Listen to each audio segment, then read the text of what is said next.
Alright, so the PvP guide. I was going to do a full video on this, a little bit edited, but I'm probably not going to add too many edits to this, so this is just going to be kind of an Arcane Odyssey guide on how to PvP. So to start off with, you want to make sure you have good stats on your build. If you can tell from my last video, I used to have 80 magic, 135 strength, and 135 weapon, but that got nerfed really hard, like right before the video. So I am now running this build, which is relatively decent. Just make sure that when you're running stat builds and when you have especially accessories, that your accessories match up with the things you're using.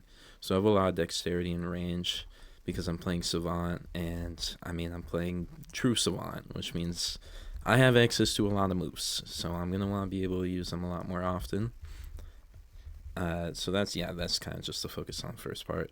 Second part, which is where a lot of people start to get confused, is movement. Now, if you are in the PvP community or you've been around for a while, you probably know how useful movement is just for getting away from stuff.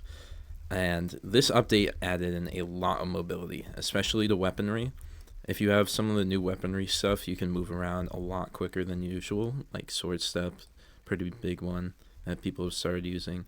But also Dragon Song has been pretty viable. It's pretty much just the new version of Rising Tide on the Sunken Katana.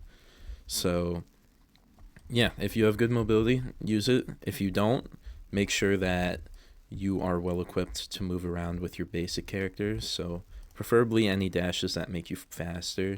In this case, I couldn't get anything better because the first C is broken right now, bronze C.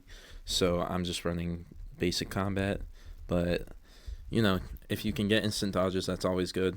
Second thing to note about mobility, if you are not able to be mobile, like if you use Spirit Hound, for example, or any blast move, you'll pretty much be stuck in place. And anybody that has any good range moves or any good way to hit you for a lot of damage quickly will make use of that, especially in PvP.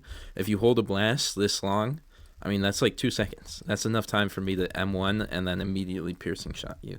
That's like 600 damage down. Alright, on to the third section. This is the one that a lot of people miss, and it's the reason why a lot of people don't like to be in PvP. First thing I want to say, with settings, make sure you go in here. If you have your dodge method not on shift, I'd recommend putting it on shift. It makes it easier to just dodge whenever you want to.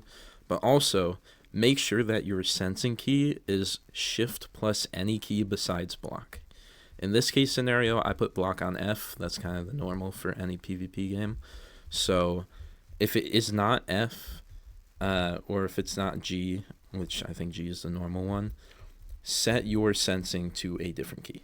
Because having the ability to block and then dodge and then block again will prevent you from taking a lot of damage, especially when it comes down to people that have high burst builds.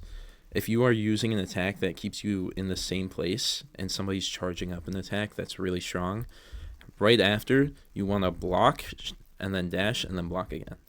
So for the most part, you could do this, block, dash, block. And that will usually give you some good parry frames as well as block frames if you don't happen to make it into the parry window, which means you don't have to run as high of health. As you can see, I only have 632 defense. Pretty strong, even though I myself don't have a lot of power nor a lot of defense. It's just having good tactics and stuff will help you out. Also, keep in mind, my game is running really smooth right now because I'm in Elysium. If you are in public servers, you are more likely to lag far more. So some of these tactics like blocking, dodging, and blocking are not always as valuable or as viable in the main game, but they are definitely super viable in PvE and in PvP in Elysium. Alright, so on to the final section. We just have kind of game sense. So, if your opponent is using an attack and you know it's going to hit you, your options are either to parry or block, to dodge if you have the dodge talent that makes it so that you don't take damage if you dodge at the right time, or you can trade with them. And so trading, if you don't know, is when somebody attacks you and you attack them at the same time, and you essentially trade damage. So in this case scenario, I have 2 different versions of blast. I have my normal blast, which is pretty big, and it's pretty fast, and I have a different version of blast, which is 2 blasts that are not quite as big. If I show you right here, the modifier on them is 60% for both. But in turn for this, if somebody tries to trade me up close and I have magic equipped and I can't switch the fighting style too quickly, then I can just do that. And that is like 400 damage. Just baseline without any modifiers, that's like 400 damage. It's really good.